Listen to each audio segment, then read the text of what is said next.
इस वीडियो में हम क्लास 10th की बुक आर्थिक विकास की समझ का सेकंड चैप्टर भारतीय अर्थव्यवस्था के क्षेत्र के बारे में जानेंगे। हम अपने चारों ओर आर्थिक गतिविधियां करते हुए लोगों को देखते हैं।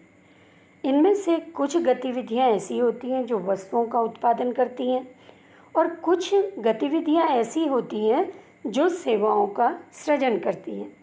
ये गतिविधियां हमारे चारों ओर हर समय होती हैं। इसको हम देखिए चित्र के माध्यम से समझ सकते हैं। इस चित्र में देखिए यहाँ पे 5 चित्र के द्वारा समझाया गया है आर्थिक गतिविधियों को।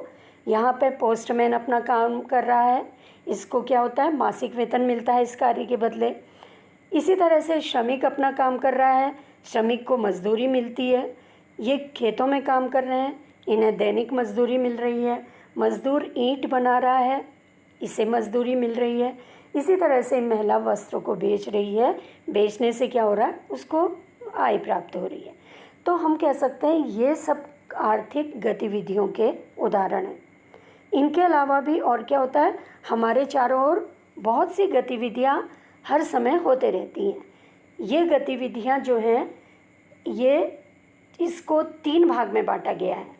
या हम कह सकते हैं आर्थिक गतिविधियों को उद्देश्य और महत्वपूर्ण मानदंडों के आधार पर 3 क्षेत्रकों में बांटा गया है। अब कौन कौन से क्षेत्रक हैं देखिए। सबसे पहला है प्राथमिक क्षेत्रक, प्राथमिक क्षेत्रक या प्राइमरी सेक्टर। दूसरा है द्वितीय क्षेत्रक, सेकेंडरी सेक्टर। और तीसरा है तृतीय क्षेत्रक या टर्शरी सेक्टर। तो इस तरह से हम कह सकते हैं, पहला क्या हो गया, प्राथमिक क्षेत्रक, दूसरा द्वितीय क्षेत्रक और तीसरा तृतीय क्षेत्रक। तो आर्थिक गतिविधियों को उद्देश्य और महत्वपूर्ण मानदंडों के आधार पर 3 क्षेत्रकों में बांटा गया है। अब सबसे पहले हम देखेंगे प्राथमिक क्षेत्रक। अब प्राथमिक क्षेत्रक का मतलब क्या है, प्राकृतिक संसाधनों के प्रत्यक्ष उपभोग पर आधारित जो गतिविधियां हैं ये प्राथमिक क्षेत्रक के अंतर्गत आती हैं। तो प्राथमिक संसाधनों का उपयोग करके अगर किसी वस्तु का उत्पादन किया जाता है तो ये किसके अंतर्गत आएगा, प्राथमिक क्षेत्रक के अंतर्गत आएगा। इसको हम उदाहरण से समझ सकते हैं। जैसे कपास की खेती की जा रही है। जब कपास की खेती की जाती है, कपास की खेती क्या है, कपास एक मौसमी फसल है। कपास में पौधे की वृद्धि के लिए क्या क्या प्राकृतिक चीज़ें चाहिए, देखिए वर्षा चाहिए यानी पानी, सूर्य का प्रकाश चाहिए और जलवायु चाहिए। ये सब प्राकृतिक कारक हैं। तो हम क्या कह सकते हैं कि कपास एक प्राकृतिक उत्पाद है। तो इस तरह से हम कह सकते हैं कपास की खेती किसके अंतर्गत आ गई, प्राथमिक क्षेत्रक के अंतर्गत आती है। इसी तरह से और क्या होता है, डेयरी उत्पादन में क्या करते हैं, पशुओं की जैविक प्रक्रिया और चारे आदि की उपलब्धता पर निर्भर होता है डेयरी का उत्पादन। तो ये दूध जो है ये एक प्राकृतिक उत्पाद है, ये भी प्राथमिक क्षेत्रक के अंतर्गत आता है। इसी तरह से प्राथमिक क्षेत्रक के और कई उदाहरण हैं, जैसे खनन का कार्य है, मत्स्य पालन है, मधुमक्खी पालन है, मुर्गी पालन है। ये सब प्रकृति पर निर्भर हैं, इसलिए ये प्राथमिक क्षेत्रक के अंतर्गत आते हैं। क्योंकि हम कह सकते हैं इन उत्पादों का आधार क्या है, प्राकृतिक है। तो ये प्राकृतिक क्षेत्रक या हम कह सकते हैं प्राथमिक क्षेत्रक के अंतर्गत आते हैं। मुख्य रूप से इसमें क्या हो गया, खेती है, डेयरी, मत्स्य पालन, वनों से जो हम आय प्राप्त करते हैं वो भी इसी के अंतर्गत आती है। तो ये प्राथमिक क्षेत्रक का उदाहरण है। अब इसी तरह से देखिए प्राथमिक क्षेत्रक क्या करती हैं, ये वस्तुएं उत्पादित करती हैं। अब इसको हम देखिए चित्र के माध्यम से समझ सकते हैं, इससे हम समझ लेंगे ठीक से। इसमें देखिए प्राथमिक क्षेत्रक क्या कर रहे हैं, वस्तु का उत्पादन कर रही हैं, चाहे वो उत्पादन खेतों में हो रहा, डेयरी में हो रहा, खनन कार्य से हो रहा है या वनों से हो रहा है। तो प्राथमिक क्षेत्रक वस्तुओं का उत्पादन कर रहा है। दूसरा है द्वितीय क्षेत्रक। अब द्वितीय क्षेत्रक में क्या होता है, देखिए द्वितीय क्षेत्रक में इसमें विनिर्मित वस्तुएं उत्पादित होती हैं। विनिर्मित वस्तुएं का मतलब है प्रकृति से जो वस्तुएं मिली हैं या प्राथमिक क्षेत्रक से जो वस्तुएं मिली हैं उनका विनिर्माण हो रहा है। जैसे देखो, खेतों से हमें कपास मिला, कपास से क्या बना, वस्त्र बने। इसी तरह से ये जो पशु है इससे क्या मिलता है, दूध मिलता है, और दूध से अन्य चीज़ें बनती हैं, पनीर बनता है या दूसरी चीज़ें बन रही हैं इससे। इसी तरह से खनन कार्य से कोयला मिल रहा है, लोहा मिल रहा है, इनसे क्या बन रही है, गाड़ियाँ बन रही हैं। वनों से लकड़ी मिल रही है, ये वनों से हमें लकड़ी मिलती है और लकड़ी से फर्नीचर बनता है। तो ये विनिर्मित वस्तुएं हैं। तो ये किससे बनी है, हम कह सकते हैं द्वितीय क्षेत्र किस पर निर्भर है, प्राथमिक क्षेत्रक पर। यानी प्राथमिक क्षेत्रक से जो वस्तुएं मिल रही हैं इसका विनिर्माण हो रहा है और ये द्वितीय क्षेत्रक कहलाता है। विनिर्माण क्षेत्रक या द्वितीय क्षेत्रक इसको कहते हैं। अब तीसरा देखिए, चित्र के माध्यम से पहले हम इसको समझ लेते हैं। ये क्या करता है, अन्य क्षेत्रों के विकास में मदद पहुंचाता है। ये प्राथमिक क्षेत्रक को भी मदद पहुंचाता है और द्वितीय क्षेत्रक को भी मदद पहुंचाता है। कैसे, देखो, ट्रक के माध्यम से गेहूं कहाँ जाता है, फैक्ट्री में जाता है, और फैक्ट्री में उत्पादन होता है, बिस्कुट बनते हैं, ब्रेड बन रही है। तो इस तरह से हम कह सकते हैं कि तृतीय क्षेत्रक प्राथमिक क्षेत्रक की भी सहायता कर रहा है और द्वितीय क्षेत्रक की भी सहायता कर रहा है। इसी तरह से देखिए, दुकानदार वस्तुएं बेच रहा है, वस्तुएं कहाँ से मिल रही हैं, या तो उसको प्राथमिक क्षेत्रक से मिल रही है या द्वितीय क्षेत्रक से मिल रही हैं। इसी तरह से संचार के साधन है, नेट है या मोबाइल है, फ़ोन है, ये क्या है, संचार के साधन है। तो ये किस में सहयोग कर रहे हैं, व्यापार में। और व्यापार किसके द्वारा होगा, कौन सी वस्तुएं जब उत्पन्न होंगी तो व्यापार होगा। और वस्तुओं का उत्पादन कहाँ से हो रहा, प्राथमिक क्षेत्रक से और द्वितीय क्षेत्रक से। इसी तरह से देखिए, ये बैंकिंग का कार्य जो है या बीमा का कार्य जो है, ये भी इन दोनों क्षेत्रकों को सहायता पहुंचा रहा है। या हम कह सकते हैं तृतीय क्षेत्रक क्या करता है, अन्य क्षेत्रों के विकास में मदद करता है। तो इस तरह से हम इसको चित्र के माध्यम से आसानी से समझ सकते हैं। अब देखिए, द्वितीय क्षेत्रक क्या होता है। द्वितीय क्षेत्रक प्राथमिक उत्पादकों को, जो प्राथमिक उत्पाद हैं, विनिर्माण प्रणाली के जरिए अन्य रूप में बदल दिया जाता है। यहाँ पर वस्तुएं प्रकृति से उत्पादन नहीं होती है, बल्कि क्या हो रहा है, उत्पादन कैसे हो रहा है, उत्पादन जो प्रकृति से वस्तुएं मिल रही हैं, प्राथमिक क्षेत्रक से वस्तुएं मिल रही हैं, वो विनिर्मित की जा रही हैं। अब देखिए, जैसे कपास के क्या होता है, कपास से रेशा मिलता है, रेशे से सूत मिलता है और सूत से कपड़े बनते हैं। अब कपड़ों के लिए क्या होता है, उद्योग लगे रहते हैं, फैक्ट्री लगी रहती हैं। तो यहाँ पर क्या हुआ, देखिए, कपास से क्या बना, सूत बना, और सूत से क्या बना, वस्त्र बने। ठीक है, तो यहाँ पर क्या हो गया, विनिर्माण हो रहा है। जो प्रकृति ने हमें कपास दिया है वो उससे क्या बना, वस्त्र बने हैं। तो विनिर्माण हो गया है यहाँ पे। तो ये द्वितीय क्षेत्रक के अंतर्गत आता है।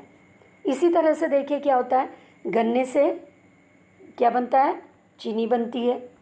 गन्ने से चीनी बन रही है, विनिर्माण हो रहा है। प्राकृतिक जो उत्पाद था इससे क्या बना, चीनी। और चीनी से मिठाई भी बनती है और अन्य उत्पाद भी बनते हैं, मिठाई बन रही है इससे। तो ये विनिर्माण हो रहा, गन्ने का रूप बदल दिया है और उपयोगी हो गई है, ये चीनी में या मिठाई में परिवर्तित कर दिया है। तो यहाँ पे क्या हो रहा, विनिर्माण हो रहा है। इसी तरह से पता होगा आपको, मिट्टी से क्या बनती हैं, ईंटें बनती हैं, ईंट से बिल्डिंग बनती हैं।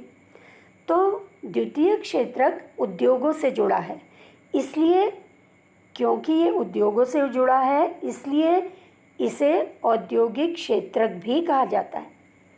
तो इस तरह से हम कह सकते हैं द्वितीय क्षेत्रक पूरी तरह से प्राथमिक क्षेत्रक पर निर्भर है, क्योंकि प्राथमिक क्षेत्रक से जिन वस्तुओं का उत्पादन हो रहा है वही वस्तुएं द्वितीय क्षेत्रक में उपयोग में लाई जा रही हैं। अब आगे हम देखेंगे तृतीय क्षेत्रक। अब देखिए, प्राथमिक और द्वितीय क्षेत्र के अतिरिक्त आर्थिक गतिविधियों का एक और प्रकार भी है। कौन सा है? तृतीयक क्षेत्र। आर्थिक क्षेत्र की यह कोटि प्राथमिक और द्वितीय क्षेत्र के विकास में मदद करती है।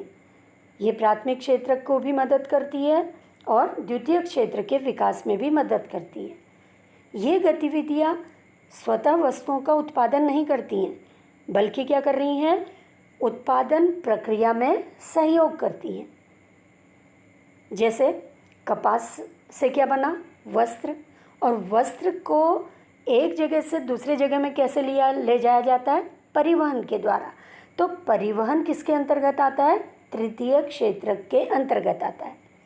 इसी तरह से गेहूँ है, गेहूँ का उत्पादन खेतों में होता है, और जब गेहूँ का उत्पादन हो जाता है तो गेहूँ को सुरक्षित कहाँ रखा जाता है? गोदामों में।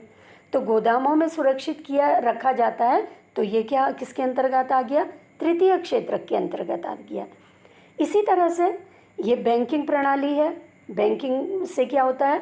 किसानों को उत्पादन बढ़ाने के लिए ऋण मिलता है, तो बैंकिंग क्षेत्र किसके अंतर्गत आता है? तृतीय क्षेत्र के अंतर्गत आता है। इसी तरह से संचार की सुविधाएं हैं। ये क्या करती है? संचार उत्पादन और व्यापार की सहूलियत को बढ़ा देती हैं। तो संचार के अंतर्गत क्या आते हैं? जैसे टेलीफोन है, मोबाइल है।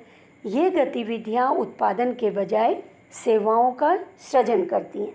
यहाँ पर उत्पादन नहीं हो रहा, बल्कि सेवाओं का उत्पादन हो रहा, कह सकते हैं। सेवाओं का सृजन हो रहा है, और ये सेवाएं प्राथमिक क्षेत्र और द्वितीय क्षेत्र के विकास में सहायक होती हैं या मदद करती हैं उनकी। क्योंकि यहाँ पर सेवाओं का सृजन हो रहा है, इसलिए तृतीय क्षेत्र को क्या कहा जाता है? सेवा क्षेत्र भी कहा जाता है। तो तृतीय क्षेत्र यानी सेवा क्षेत्र। कुछ ऐसी आवश्यक सेवा भी है जो प्रत्यक्ष रूप से वस्तुओं के उत्पादन में सहायता नहीं करती। जैसे शिक्षक सेवाएं, डॉक्टर है वो अपनी सेवाएं देता है मरीजों को देखकर। धोबी है, वकील है, नाई के द्वारा दी गई सेवाएं हैं, ये भी किसके अंतर्गत आती हैं?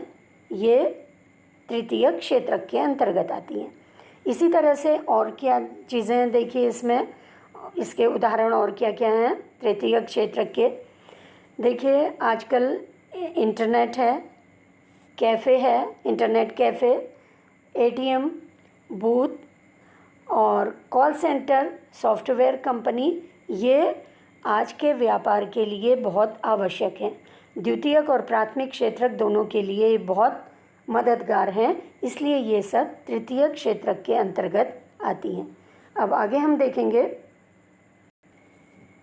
अब देखिए, आर्थिक गतिविधियों को 3 वर्ग में बांटा तो गया है, लेकिन ये तीनों एक दूसरे पर निर्भर हैं। अब देखिए हम उदाहरण इसका देख सकते हैं। जैसे किसान क्या करता है? चीनी मिल को गन्ना देता है। अगर किसान मान लीजिए चीनी मिल को गन्ना नहीं देगा, कोई भी किसान चीनी मिल तक गन्ना नहीं देंगे, तो क्या होगा? चीनी मिल का उत्पादन बंद हो जाएगा। तो हम क्या कह सकते हैं? द्वितीय क्षेत्र प्राथमिक क्षेत्र पर निर्भर है। इसी तरह से देखिए दूसरा उदाहरण, यदि भारतीय कंपनियां देश के जो किसानों से कपास न खरीदकर दूसरे देश से कपास मंगाती हैं या आयात करती हैं, तो क्या होगा? किसानों को नुकसान होगा, प्राथमिक क्षेत्र को नुकसान होगा। तो यहाँ पे हम कह सकते हैं प्राथमिक क्षेत्र द्वितीय क्षेत्र पर निर्भर है। अगर कंपनी सामान नहीं खरीद रही तो खेती में उत्पादन का कोई फ़ायदा नहीं होगा, वो बंद हो जाएंगे। इसी तरह से अगला उदाहरण देखिए, उर्वरक है या ये पंप सेट है। बिजली की कीमत बढ़ने से क्या होगा? इन सब की कीमत बढ़ने से खेती की लागत बढ़ जाएगी। इसका मतलब प्राथमिक क्षेत्र किस पर निर्भर हो गया? तृतीय क्षेत्र पर निर्भर हो गया। इसी तरह से ट्रांसपोर्टर यदि हड़ताल कर देते हैं तो प्राथमिक व द्वितीय क्षेत्र द्वारा उत्पादित वस्तु नहीं बिक पाएगी। ट्रांसपोर्टर किसके अंतर्गत आते हैं? तृतीय क्षेत्र के अंतर्गत आते हैं। तो अगर ट्रांसपोर्टर हड़ताल कर देंगे तो प्राथमिक और द्वितीय क्षेत्र द्वारा उत्पादित वस्तु नहीं बिकेगी। तो इस तरह से हम कह सकते हैं प्राथमिक क्षेत्र द्वितीय क्षेत्र तृतीय क्षेत्र पर निर्भर है। तो इस तरह से हम कह सकते हैं तीनों क्षेत्रक प्राथमिक क्षेत्रक है चाहे, या द्वितीय क्षेत्रक है, या तृतीय क्षेत्रक है, तीनों क्या है, एक दूसरे पर निर्भर है। ये इस पर निर्भर है तो ये इस पर निर्भर है, या हम कह सकते हैं प्राथमिक और द्वितीय क्षेत्रक दोनों तृतीय क्षेत्रक पर निर्भर है, और तृतीय क्षेत्रक इन दोनों पर निर्भर है। तो इस तरह से तीनों जो क्षेत्रक जो हैं ये एक दूसरे पर निर्भर है। अब यह देखिए तीनों क्षेत्रकों की तुलना। तीनों क्षेत्रकों की तुलना से मतलब है प्राथमिक, द्वितीयक और तृतीय क्षेत्र में कितने लोग कार्य करते हैं, इनके द्वारा कितना उत्पादन होता है, इसको हम आगे समझेंगे। अब देखिए प्रत्येक क्षेत्र की विविध वस्तुओं और सेवाओं की गणना कैसे करते हैं, या कुल उत्पादन को कैसे जानते हैं। अब देखिए यहाँ पे हजारों की संख्या में वस्तुओं का उत्पादन होता है और सेवाओं का उत्पादन होता है, तो इतनी वस्तुओं सेवाओं की गणना करना असंभव है। जैसे क्या होता है, देखिए कंप्यूटर बन रहे हैं, कीलें बन रही हैं, फर्नीचर बन रहे हैं, हर दिन बन रहे हैं, इनको गिनना जो है या इनकी गणना करना लगभग असंभव है। तो इस समस्या के समाधान के लिए अर्थशास्त्रियों ने सुझाव दिया है, वस्तु और सेवाओं की वास्तविक संख्याओं का योग करने के बदले हम क्या करेंगे, उनके मूल्य का उपयोग किया जाना चाहिए। जैसे देखिए एक उदाहरण दे रखा है यहाँ पे, यदि 10,000 किलोग्राम गेहूँ 8 रुपये प्रति किलोग्राम की दर से बेचा जाता है तो गेहूँ का कुल मूल्य कितना हो गया, 10,000 रुपये हो गया। इसी तरह से 10 रुपये प्रति नारियल की दर से अगर 5,000 नारियल बेचे जा रहे हैं तो उनका मूल्य कितना हो गया, 50,000 रुपया हो गया। तो इसी तरह तीनों क्षेत्रकों के वस्तुओं और सेवाओं के मूल्य की गणना की जाती है, उसके बाद योगफल निकाला जाता है, जबकि वस्तुओं की गणना नहीं की जाती है। साथ ही एक चीज़ और ध्यान देने की ज़रूरत है, उत्पादित और बेची गई प्रत्येक वस्तु की गणना करने की ज़रूरत नहीं है, केवल अंतिम वस्तुओं और सेवाओं की गणना ही की जाती है। जैसे एक किसान आटा मिल को 8 रुपये प्रति किलोग्राम की दर से गेहूँ बेचता है, मान लीजिए मिल में गेहूँ की पिसाई होती है और बिस्कुट कंपनी को आटा 10 रुपये प्रति किलोग्राम की दर से बेचा जाता है। अब बिस्कुट कंपनी आटे के साथ और किस चीज़ का इस्तेमाल करती है, चीनी का और तेल का इस्तेमाल करके बिस्कुट बनाती है, और मान लीजिए बिस्कुट के 4 पैकेट बन रहे, वो बाज़ार में उपभोक्ताओं को 60 रुपये में 4 पैकेट बेच रही है, या एक पैकेट का दाम 50 रुपया है मान लीजिए। अतः बिस्कुट क्या है, अंतिम उत्पाद है। इसमें गेहूं की कीमत भी आ गई है, जो पिसाई है उसकी कीमत भी आ गई है, और यहाँ पे जो पूरी पैकिंग हो रही है उसकी कीमत भी आ रही है। तो हम कह सकते हैं बिस्कुट अंतिम उत्पाद है, अर्थात वह वस्तु जो उपभोक्ता तक पहुँच रही है। आगे देखिए, अब देखिए अंतिम वस्तुओं और सेवाओं की ही गणना क्यों की जाती है। अब देखिए इसको अभी जो हमने उदाहरण देखा था, इसमें हम देखते हैं कि जो गेहूं है और आटा है ये मध्यवर्ती वस्तुएं हैं। इनसे क्या बन रहा है, बिस्कुट बन रहा है, जो क्या है, अंतिम वस्तु है। तो बिस्कुट का मूल्य हमने देखा था 60 रुपये है, या 4 पैकेट हैं, 15 रुपये का एक पैकेट, तो 4 पैकेट कितने के हो गए, 60 रुपये के। और इसमें क्या है, पहले से ही आटे का मूल्य भी शामिल है। इसी प्रकार अन्य सभी मध्यवर्ती वस्तुओं का मूल्य भी शामिल होगा, जैसे चीनी का मूल्य या तेल का मूल्य भी इसमें शामिल होगा। अतः गेहूं और आटे के मूल्य की अलग अलग गणना उचित नहीं है, इसलिए अंतिम वस्तु बिस्कुट के मूल्य की गणना ही की जाती है। या हम कह सकते हैं दोहरी गणना नहीं की जाती है।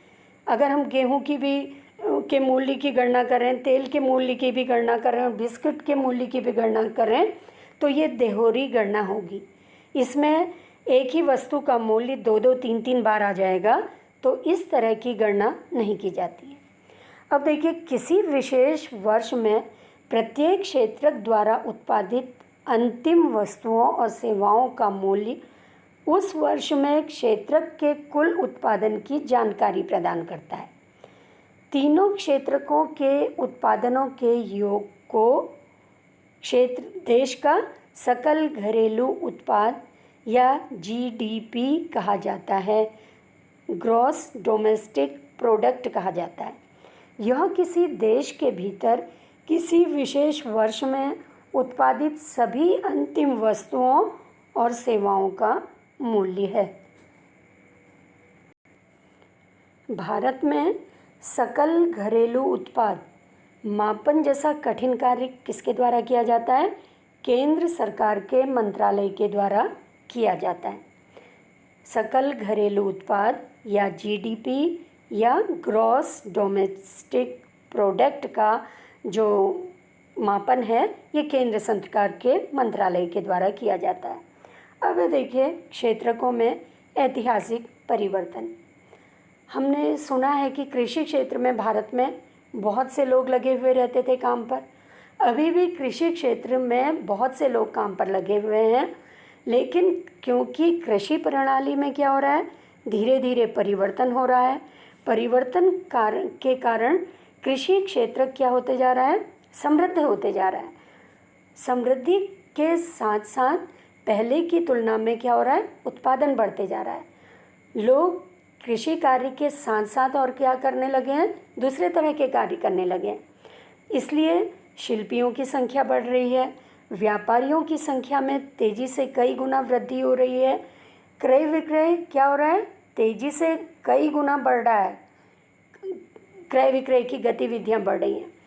अनेक लोग, कोई परिवहन से जुड़ा है, कोई सुरक्षा कार्य कर रहा है, कोई बैंकिंग से, कोई बीमा के कार्य से जुड़ा हुआ है। तो हम कह सकते हैं क्षेत्रकों में तेज़ी से परिवर्तन हो रहा है।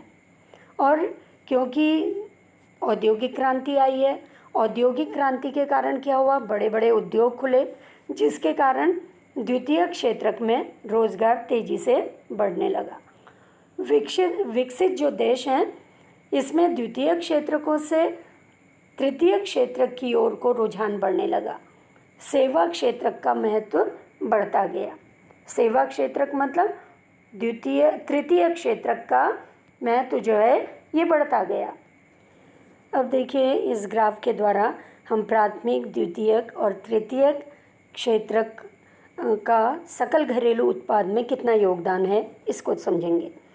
इसमें देखिए ये दे रखा 1973 और 74 के वर्ष का ग्राफ दिया हुआ है और यहाँ पे 2013 और 14 का ग्राफ दिया हुआ है। अब इसमें देखिए जो लाल रंग, ये नीले रंग से दिखा रखा है ये प्राथमिक क्षेत्रक, और लाल रंग से द्वितीय क्षेत्रक और हरे रंग से तृतीय क्षेत्रक है दिखा रखा है।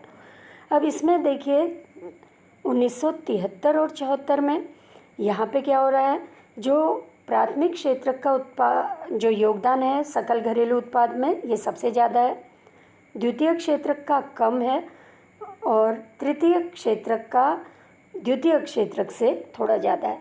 लेकिन अब इतना परिवर्तन हो गया है औद्योगिक क्रांति के द्वारा या अन्य टेक्निकल चीज़ों के द्वारा। अब देखिए उत्पादन 2013 और 14 में सकल घरेलू उत्पाद में कितना योगदान है? सबसे ज़्यादा योगदान किसका है? तृतीय क्षेत्रक का, उसके बाद द्वितीय क्षेत्र का, और सबसे कम योगदान अब किसका रह गया है? प्राथमिक क्षेत्रक का। तो इस तरह से हम कह सकते हैं 1973-74 में कृषि या प्राथमिक क्षेत्रक का योगदान सकल घरेलू उत्पाद में सबसे ज़्यादा था, फिर तृतीय क्षेत्रक का, और सबसे कम योगदान था द्वितीय क्षेत्रक का। लेकिन 2013 और 14 के ग्राफ के देखिए हम समझ सकते हैं सबसे ज़्यादा योगदान जीडीपी में किसका है? तृतीय क्षेत्रक का, फिर द्वितीय क्षेत्रक का, और ये सबसे कम जो योगदान है ये किसका है? प्राथमिक क्षेत्रक का। तो ये सब क्यों हुआ है? क्योंकि औद्योगिक क्रांति आई है, नई मशीनरी आई है, ये तृतीय क्षेत्रक में या सेवा क्षेत्रक जो है ये तेज़ी से बढ़ा है। अब देखिए सकल घरेलू उत्पाद में क्षेत्रकों की हिस्सेदारी का प्रतिशत यहाँ पे दिखा रखा है। 1973-74 का दिखा रखा है प्राथमिक क्षेत्रक, द्वितीय क्षेत्रक और तृतीय क्षेत्रक। तो प्राथमिक क्षेत्रक का यहाँ पे हिस्सेदारी कितनी है? देखिए 40% के आसपास, और द्वितीय क्षेत्र की लगभग 10%, और बाकी 50% किसकी हिस्सेदारी है? तृतीय क्षेत्र की 1973 और 74 में। अब देखिए यहाँ पे देखिए तृतीय क्षेत्र की हिस्सेदारी 2013 और 14 में कितनी है? ये देखिए प्राथमिक क्षेत्र की सबसे कम रह गई है, द्वितीय क्षेत्र की इससे ज़्यादा हिस्सेदारी है और तृतीय क्षेत्र की हिस्सेदारी सबसे ज़्यादा है। अब देखिए रोजगार में क्षेत्रकों की हिस्सेदारी कितने प्रतिशत है? यहाँ पे दे रखा है, देखिए रोजगार में हिस्सेदारी 1977-78 का दे रखा है। यहाँ पे जो आंकड़े दिए हुए हैं ये 71% रोजगार में लगे हुए थे प्राथमिक क्षेत्रक में, 18% द्वितीय क्षेत्रक में लगे हुए थे और 18% तृतीय क्षेत्रक में लगे हुए थे। लेकिन 2017-18 में ये स्थिति पूरी तरह से परिवर्तित हो गई।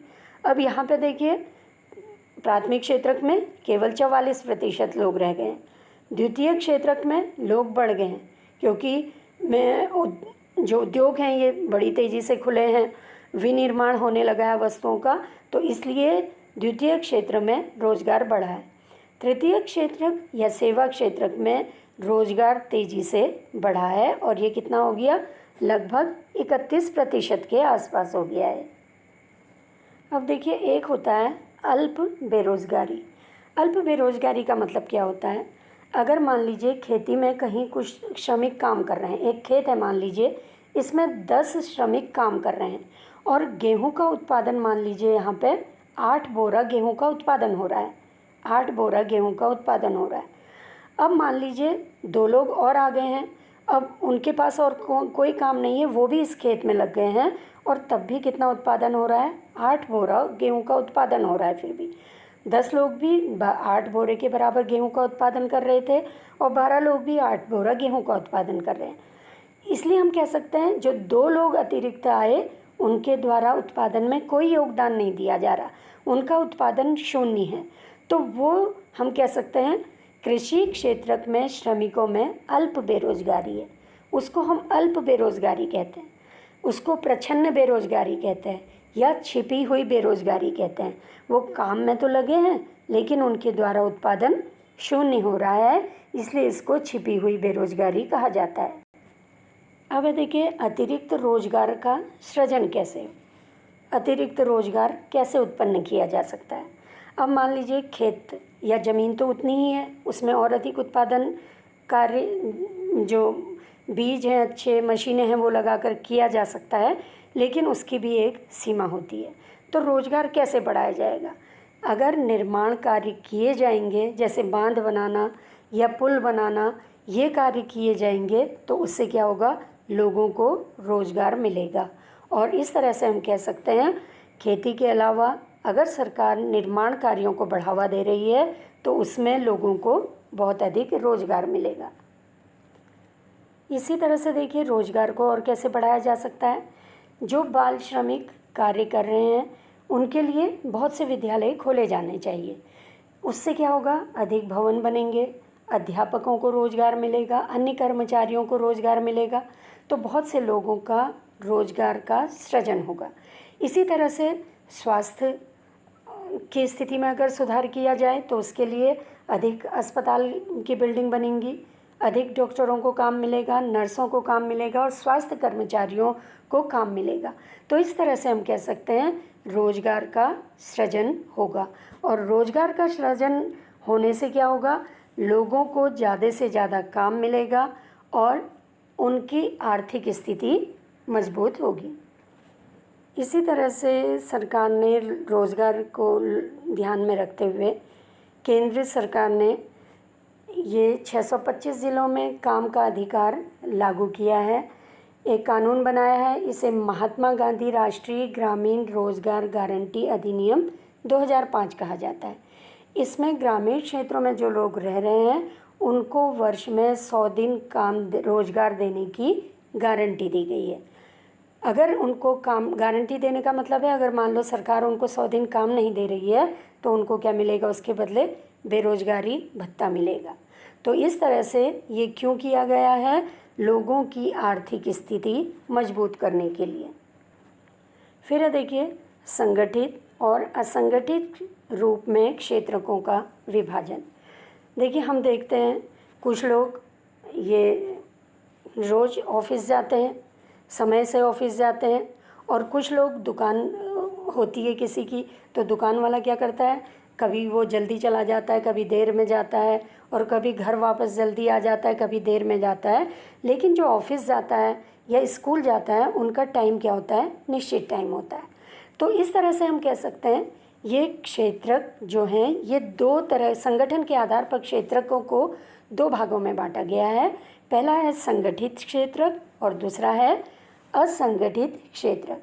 तो संगठित क्षेत्रक और दूसरा कौन सा हो गया, असंगठित क्षेत्रक। तो इनमें क्या अंतर है, क्या है, ये देख लीजिए।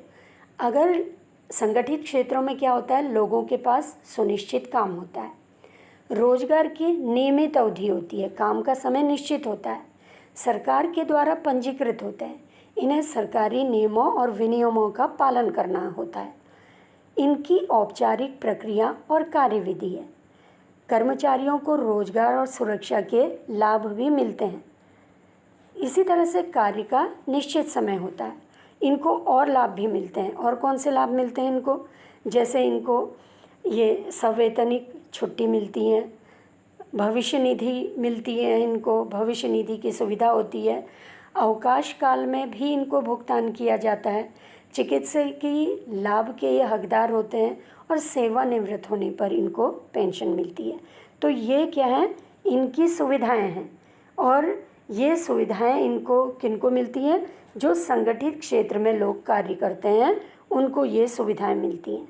कौन सी, जैसे सवेतन छुट्टी, मतलब छुट्टी ले रहे हैं तब भी उनको वेतन मिलता है, अवकाश काल में उनको भुगतान होता है, भविष्य निधि या सेवानुदान की सुविधाएं इनको मिलती है, और काम के समय निश्चित होते हैं।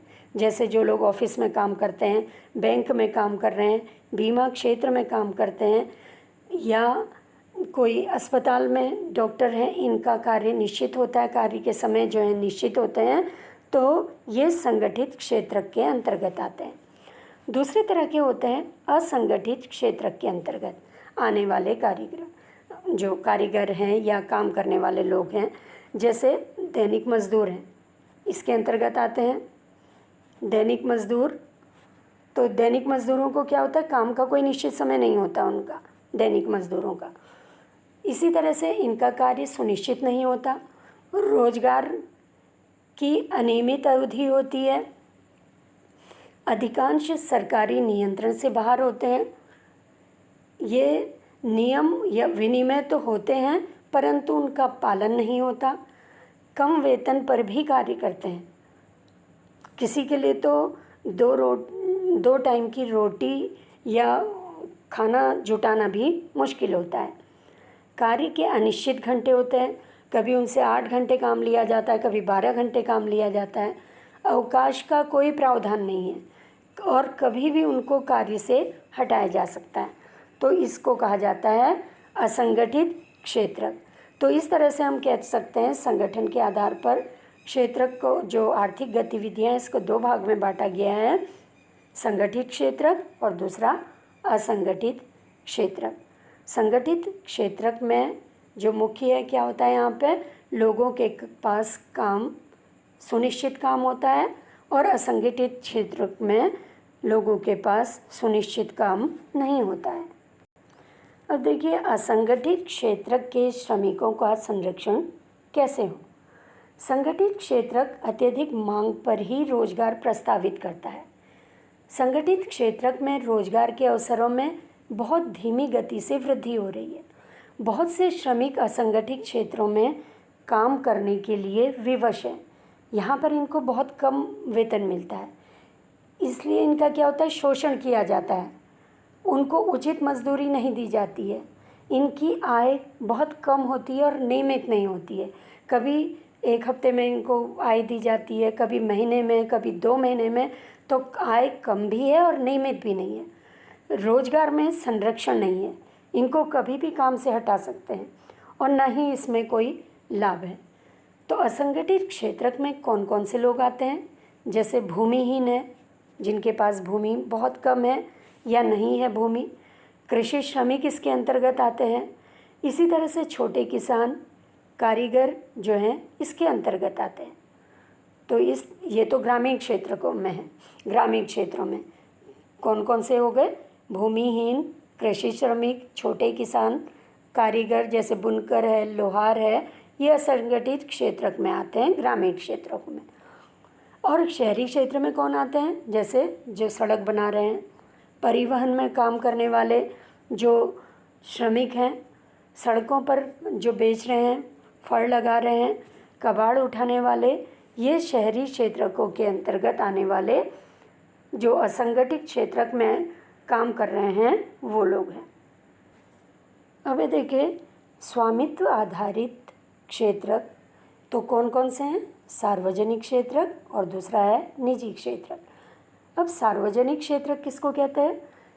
ऐसे क्षेत्र जहाँ पर अधिकांश परिसंपत्तियों पर सरकार का स्वामित्व होता है, ये सार्वजनिक क्षेत्र कहलाते हैं। सरकार ही सभी सेवाएं उपलब्ध कराती है। उदाहरण क्या है? जैसे रेलवे है, डाकघर है, इनका कार्य क्या होता है? सार्वजनिक क्षेत्र का क्या कार्य होता है? उनका उद्देश्य क्या है? जन कल्याण, लोगों के कल्याण को ध्यान में रखना है। लाभ की ओर ध्यान देना नहीं है। लाभ तो मिले ठीक है, लेकिन मुख्य उद्देश्य इनका क्या है? जन कल्याण। अब दूसरा कौन सा है जो स्वामित्व आधारित क्षेत्र है? ये निजी क्षेत्र। यहाँ पर निजी क्षेत्र में क्या होता है? परिसंपत्तियों पर एकल व्यक्ति या कंपनी का स्वामित्व होता है। इसका उदाहरण है टिस्को या TISCO, Tata iron and steel company. इसी तरह से रिलायंस इंडस्ट्रीज लिमिटेड, यहाँ पे क्या होता है? ये कंपनियाँ निजी स्वामित्व में। इनका उद्देश्य क्या होता है? लाभ कमाना है, जन कल्याण नहीं है। इनका मुख्य उद्देश्य क्या है? लाभ कमाना। इनकी सेवा प्राप्त करने के लिए हमें इन एकल स्वामियों व कंपनियों को भुगतान करना पड़ता है। तो इस तरह से स्वामित्व आधारित क्षेत्र दो तरह के हैं। कौन कौन से हैं? सार्वजनिक क्षेत्र और दूसरा है निजी क्षेत्र। अब देखिए, कई चीज़ें ऐसी हैं जिनकी आवश्यकता समाज के सभी वर्गों को होती है, परंतु जिन्हें निजी क्षेत्र उचित कीमत पर उपलब्ध नहीं करा पाते, क्योंकि इनमें से कुछ चीज़ों पर बहुत अधिक पैसे खर्च करने पड़ते हैं जो निजी क्षेत्रकों की क्षमता से बाहर होते हैं, क्योंकि उनका उद्देश्य लाभ कमाना होता है। सरकार क्या करती है? सड़क बनाती है, पुल बनाती है, बंदरगाह का विकास करती है, रेलवे की सुविधा देती है, विद्युत पर खर्च करती है, बांध पर खर्च करती है। क्यों? क्योंकि सरकार लोगों को सुविधाएं देती है, जन कल्याण का कार्य करती है। सरकार करों के द्वारा इसे वसूलती है। कुछ गतिविधियां ऐसी हैं जहां पर सरकारी समर्थन की आवश्यकता होती है। कौन सी गतिविधियां हैं ऐसी जहां पर सरकारी समर्थन की आवश्यकता है? सरकार क्या करती है? विद्युत उचित मूल्य पर देती है, खाद्यान्न खरीदकर उपभोक्ताओं को राशन की दुकानों पर या उचित मूल्य की दुकानों पर बहुत कम कीमत पर बेचती है, जिससे सभी लोगों को राशन उपलब्ध हो जाए, विद्युत उपलब्ध हो जाए। ये कार्य निजी जो क्षेत्रक हैं ये नहीं कर पाते। इसी तरह से सरकार क्या करती है? शिक्षा और स्वास्थ्य पर बहुत अधिक खर्च करती है। सरकार के द्वारा जो स्कूल खोले गए हैं या अस्पताल खोले गए हैं, यहाँ पर जो फीस है ये लगभग नहीं के बराबर ली जाती है, या तो नहीं ली जाती है या बहुत कम ली जाती है। तो सरकार क्या करती है? बहुत सी चीज़ों पर खर्च कर रही है, जैसे शिक्षा पर, स्वास्थ्य पर, पेयजल सुविधा पर, आवासीय सुविधा पर, पोषण व भोजन पर भी बहुत अधिक खर्च कर रही है। आंगनबाड़ी के माध्यम से सरकार क्या करती है? पोषण की सुविधा बच्चों को और बुजुर्ग लोगों को समय पर उपलब्ध कराती है। तो इस तरह से हम देख सकते हैं कि पूरे समाज के लिए सार्वजनिक क्षेत्र की कितनी ज़रूरत है।